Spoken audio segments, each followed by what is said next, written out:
myself, I'm Matt, and Jack, probably met. We're both going to take you through physical security today. I'll go through some slides. There'll be some slides on physical security basics. Now, I'm aware that some of you will be at different levels, particularly second year guys. This is to give you just a very basic covering of physical security. And even though it is quite basic and a lot of it is common sense, it is still massively overlooked in the industry. So if you go into pen testing, you'll still find people getting to locked doors, not checking IDs, that sort of thing. Okay. What I'll do then is touch on CISP, which is Certified Information Systems Security Professional. That's a certification for an ethical hacker. And we'll go through some security measures and best practices from the business point of view. Do not practice anything from these sessions unless you have permission, of course, which we've covered again in the disclaimer. Because of the things that this society is doing and pushing forward and raising cyber awareness, there's a lot of issues, a lot of red tape coming around, so we're having to cross those as we come across them. So make sure that you're always in compliance with the law, and if in doubt, ask. If in doubt, don't do it. Read and sign the disclaimer.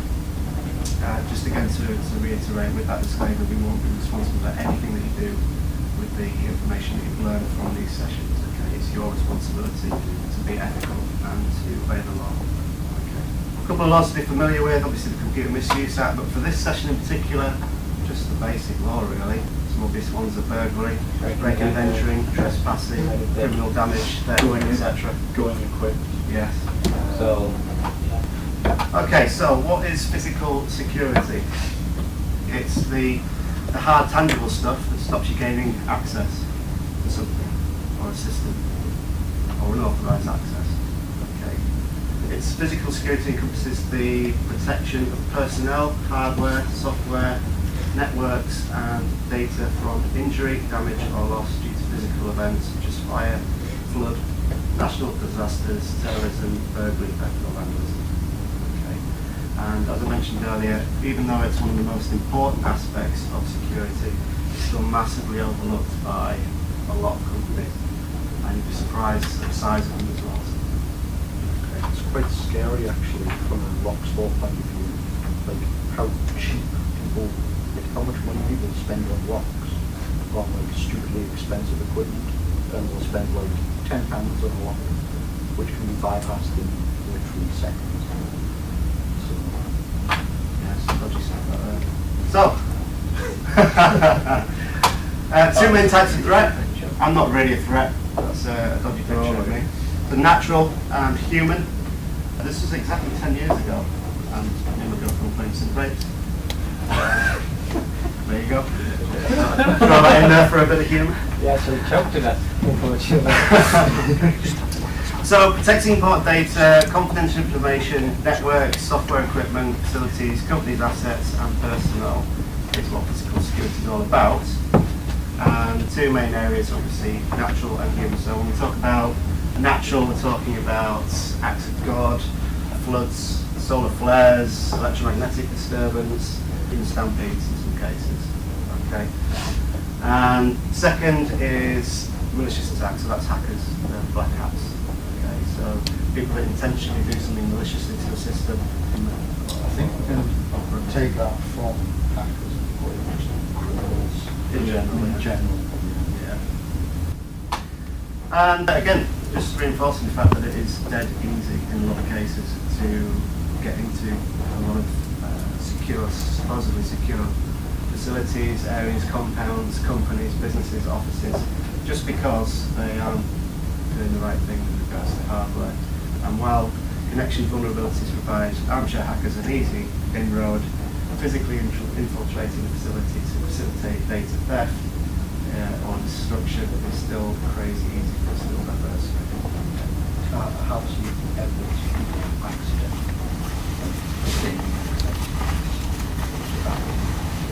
Tripped up and fell into an office. Okay, so we'll talk a little bit about CISP. Does anybody know what CISP is? Anybody come across Certified Information Security Professional? I can read, excellent, well done. Okay, yeah, so Like, you'll start. just checking you all the way. A little bit about CISP. It was a consortium. It first formed the global organisation it is today in 1988. And it's the leading cybersecurity and professional organisation to date. Self-proclaimed, but they've got over 138,000 members. And their code of ethics is honour and duty. So they take it upon themselves to make sure people are certified, accredited, and ethical. There are a number of areas of CIS, but for this particular session, I'm just going to go through the physical side of things, physical security. And there are 6 main parts to that physical section of CIS that I'm going to touch on. And those are, as you see on the board there, physical security design. That's the actual designing environment that is secure from unauthorized access. How to protect your perimeter. So this is, again, expanding outside of a particular area that's supposed to be secure. As we're talking about things like fencing, that sort of thing, security guards. Internal physical security. So looking on the inside, we're talking about securing server rooms, making sure that certain areas are access personnel only, and making sure that doors support that sort of security. Safe and secure facility operations. So again, just hardware generally being secure and safe, secure to operate. Okay, so starting with the physical access controls. This breaks down to 3. Is physical access, technical controls, and one of which I'll come to. So the physical, this is the external perimeter which I mentioned earlier. So things like fencing. Generally speaking, CIS says that an easy fence to climb is between 3 and 5 foot tall. 6 to 7 foot is considered more difficult to climb or impossible to climb, and then 8 foot will deter most intruders. So, use this information about fencing height there. Man traps. Everyone know what man trap is, Q?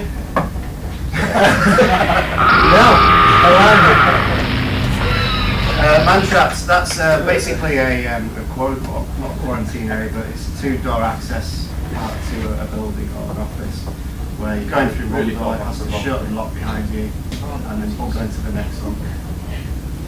Okay. Man traps, 2 doors, prevents piggybacking and shoulder surfing. Does anyone know what piggybacking and shoulder surfing is? Any ideas? Piggybacking's where you you could use an example like you're carrying something, and you're like, oh, can you help me through this door? Exactly, yeah. So basically getting through unauthorised access by social engineering basically. Next we've got security guards. Not all offices or businesses need a security guard, but for certain ones that are dealing with particularly sensitive data may employ them. And the good thing about guards is to provide that judgment call, but they could also be vulnerable to social engineering. So if you remember us saying in other sessions, the weakest part of any system is the human being, because they can be tricked and unpredictable. And that's one of the downsides of having a security guard. But it is a visible deterrent as well, and they can obviously escort people, do that side of things. And also, quite a few of them are vulnerable to green paper. Bribe a lot of security guards, do you? No. He doesn't need to. For a second, I thought they called you something like Tom over there. No. It's like, Yeah. Okay, guard dogs, a bit OTT for most places, but again it offers that visible deterrent. Also Probably available not to as bribe. subject, yeah, can't be You can bribed, bribe well, but nice juicy steak, like in the cartoons, could be anybody's. So. that never works. Yeah, I wouldn't try it. I wouldn't want to try it, to be honest. So they won't fall for a social engineering attack, but maybe a stay. I don't know. If anyone tries that, get back to me. I'll find out how it goes. Don't end up in hospital. But again, we're not. The disclaimer says we're not We're going to have to responsible. alter the disclaimer to me. Do not get bitten by dogs after the session. Okay. I'm coming to you now. Actually, Locks. So locks usually the last thing that they think about when they're building a building. What locks are going to use? Usually end up using the last of the budget, so the cheapest of the cheap, bottom of the barrel, really easy to pick. Same with biometrics. I've seen some of them bypass with literally a photo of someone's fingerprint on black and white paper. And that was quite an expensive one, I believe. So yeah, they're easy to bypass. but it does look a bit weird when you do it. Stab and lock with some bits of wire. People are going to ask questions, unless you also have a hammer. But there we go. Yeah, biometrics as well, easy to bypass. Also, if you bribe someone to let you, then you use their biometrics to get in. Like they let you in. So, yeah, sure, sir. So, they are vulnerable, but to deter most people. I think that we're seeing more and more biometric things as technology improves, but also I think companies view it as a kind of status symbol, and if you've got a high-tech means of getting into the building, it looks good for them. So it's becoming more and more popular. A couple of facts if you are looking at getting the certification. When it comes to biometrics, there are two things that they look at. So I need to know things are FRR, which is the false reject rate, or type 1 error. And that's where the biometric device gives authorized access. So it's authorized, but it doesn't give them access. So it recognizes it before they go in. And then the other one is FAR, false accept rate, or type 2 error, and that's unauthorized access, which is granted, and that's the critical one. So that's letting someone in that it doesn't recognise. Okay, technical controls. So this is things like surveillance, alarms, intrusion detection systems.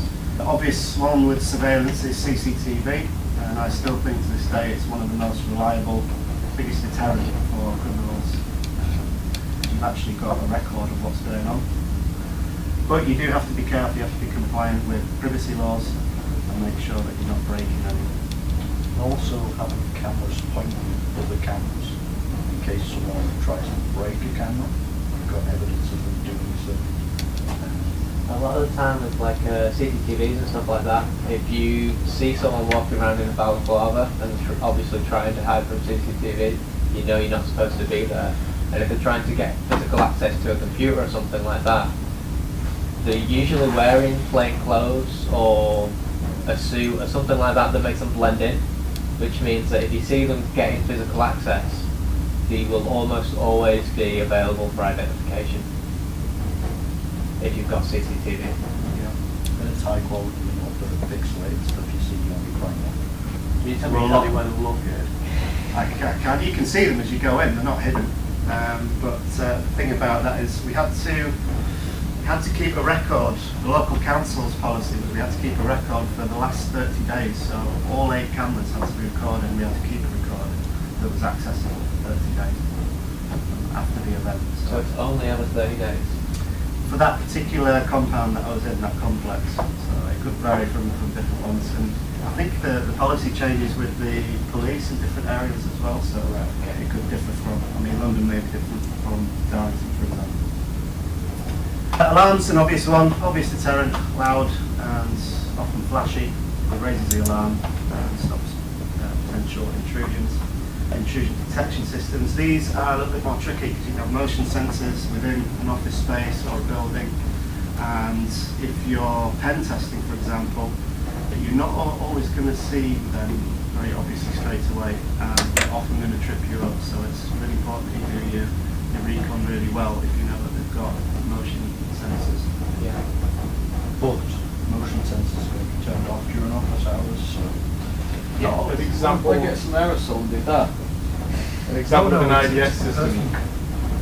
Actually, it's a really good way of breaking into doors. You know, the sliding doors. They have a sensor, so when you go in, you can turn the sensor off from the inside. But if you can spray an aerosol through to the sensor on the other side, it'll just open up plate and walk in. Yeah. What's to do with the bike So, lock, what's to do there? Yeah, that's quite a common security flaw. Yeah. A lot of them do have double locks now, but you still get the odd one to it. And just even vaping, I've seen people vape through the hole in the gap in the doors and all this stuff, and they walk into the shopping centre. Again, quite simple: restricted access, name badges, access logs, signing in and out of places at reception. You'll see that quite a lot in a lot of companies. I know a lot of universities do that for visitors. Emergency procedures, so having strict procedures in the case of fire, flood, terrorist attack. You get that in airports, for example. And pre and post employment procedures. So this is quite an important one. Know who your staff are. Do checks, pre-history checks. Find out if the guy's a mass murderer, he's just come out of jail or whatever, or if he's a cat burglar coming to work for a alarm system, for example. So, no reason. Also post-employment, for example, if you don't close someone's account and they've got access to like servers and sensitive data and stuff, and then they leak that data, should have deleted the account. Well, not updating secretaries. Let's say you've just been fired and you pegged up about it. So you come in the next day, security secretary still think you work there, so that you in, and then you just go havoc, and you're not on the system anymore, so you're not officially there, but security let you in because they think it's still there. Absolutely, yeah. So, physical security measures every organisation should take. I'll take you through 10 examples of good practices in businesses and things that you should really be looking out for. If you do, again, on the pen testing side, if you're writing a report for a company that you've found breaches in, you want to be putting things like this in the report if they're not doing, and suggesting those security measures. Don't use Amazon locks. They exist, but pile over. Don't use them. They're not really locked, are they? It's Well, visual deterrent. in my opinion, all locks are visual deterrents because they are bypassable. When you say the pound locks, you mean the ones that you can literally break when you do things? Just like, The ones that don't lock, yeah. The locks, of course, are no good if they're not used. And the only way to get people to lock things out is to have the right policies in place that ensure that you do that. And even checks that they're making sure that it's being done. Yeah, I've seen quite a lot of places where they've lost the key for a lock, or the key's broken, and they just turn it so it looks locked. So the shackles are in line with the lock body, but then you can just turn it and it's open again. Don't do that, please. Okay, so look at the server room. Again, I'm not going to go through this in full detail, but it's very important, obviously, to make sure that the main guts of your computer system is behind secure doors. This is like almost always what you'll be encountering when you're going into a building and things like that. So even before you even reach any of the servers, there'll be multiple locks and multiple different security mechanisms that are there to essentially defend whatever data or whatever that company is trying to hold. you say that, I've got a work placement at a company, and literally there's the main door that you get in, the door where the reception is, and their server is right to the left with one locked door. Yeah. You could literally, from the little seams, because there was windows on the door, where you could see through, you could literally see the server. Yeah, so obviously not very secure. So. No. Again, you know, it's the simplest things, the most obvious things, and people just overlook things. There was a second year test where 2 teams were set up and they were asked to hack each other's servers. And they're all thinking, right, we're going to do this, we're going to deploy this, we're going to use this code to do that, that and the other. And one of the guys out of one of the teams just went over, the lock wasn't locked, opened the server, pulled all the plugs. Perfect path. Second, setup surveillance, again we've touched on that, security cameras.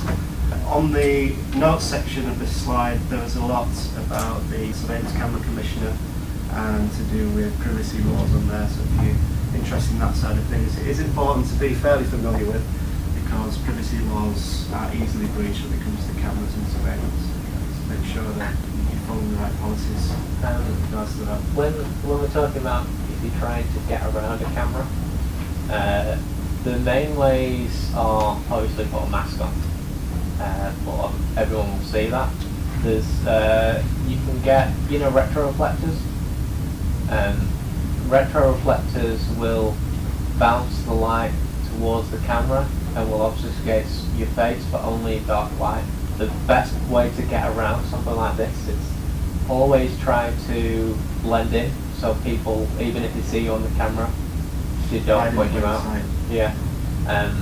Or A massive mirror. or change your clothing when you're inside of the facility. You can also Yeah. burn the retina of the camera out with a high power laser pointer. Yeah. But then that's damaging stuff. Like, Okay, so 3, make sure that the most vulnerable devices are in that locked room. So if you have a safe room or secure room, any portable devices that can give access to the network need to be Also lots of on a night time or Hands down. Yeah. Servers, rack mount servers, if they're not secured with a cage, you could just pull the server out and walk out with it. Which brings me nicely on to my next one, which is use rack mount servers. So yeah, tie stuff down, make sure it's basically hard to steal, hard to move. Quite a lot of servers, well, most of them will have like bolts sunken into the concrete floor of the server room, so that you can't physically move them. And that's just log out of whatever system that you're in. It's actually against the university's IT policy not to do that. So if you leave your computer unlocked, violation of the IT policy. So you'll have to do that. And the computer misuse act. No, No, if you it's were in a not. library, you're logged in, and you walk away without looking out, that's against university.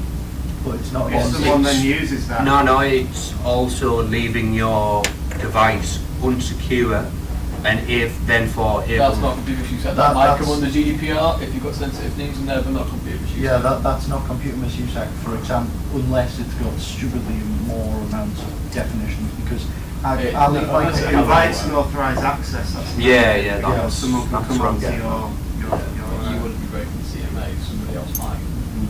Violating you, but Going through this, hackers can use any unsecure computer that's connected to the network, okay, and do damage.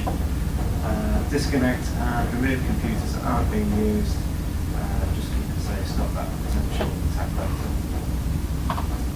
Keeping intruders from opening the case, again, just a simple lock on your server case or server cabinet, simple, easy solve, easy fix for that access. And that. The 7 protect the portables, again, very similar to one of the previous ones, but anything that's not nailed down needs to be secured. Laptops, phones, handheld, portable devices, anything along those lines. Backups, again, everyone knows this one, everyone should back up for obvious reasons. Gone are the days where backing up was a big deal and you had to do it once a month or whatever. I think it was a big manual operation. OSs now do it once every, well, we do it once every minute now, I think, once every half hour. Well, it depends on how quickly you can upload data. Yeah, if you're dealing with other people's information, it can be backed up on, it has to be backed up in secure areas, but it can be backed up in the cloud or anywhere that is going to be compliant again with GDPR to ensure that accessible is secure. But also, it can be provided on request, given a valid reason. Funny little one here, I couldn't resist. Disable the drives. Now, you can, USB drives are very difficult to disable, so one thing that some companies do is they get little rubber bungs, or you can actually just fill it with glue or whatever, and that's one way of doing it. But it's very important to make sure that you know what access there is to various systems, so whether it be USB ports or CD drives even, or even over the wireless connection. Just make sure that all possible entries are plugged. Protect your printers, again, and I think this now really applies to all Internet of Things. As technology goes on and you're getting microwaves that can compute, you've got fridges that can reorder your shopping for you, any Internet of Things device can really potentially be a threat if it's not secure. Printers particularly just need to be locked down because they may have sensitive documents on them stored and need to be secured.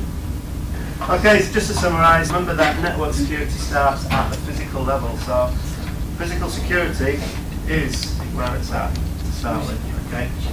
Making sure that unauthorised access is made difficult by having the right measures in place so people get in physically. You can have all the firewalls in the world, but it won't stop someone with a crowbar or jack. Okay? Most physical security is common sense, as I mentioned earlier, and can be improved greatly just by giving it some thought, thinking about how easy something is to access.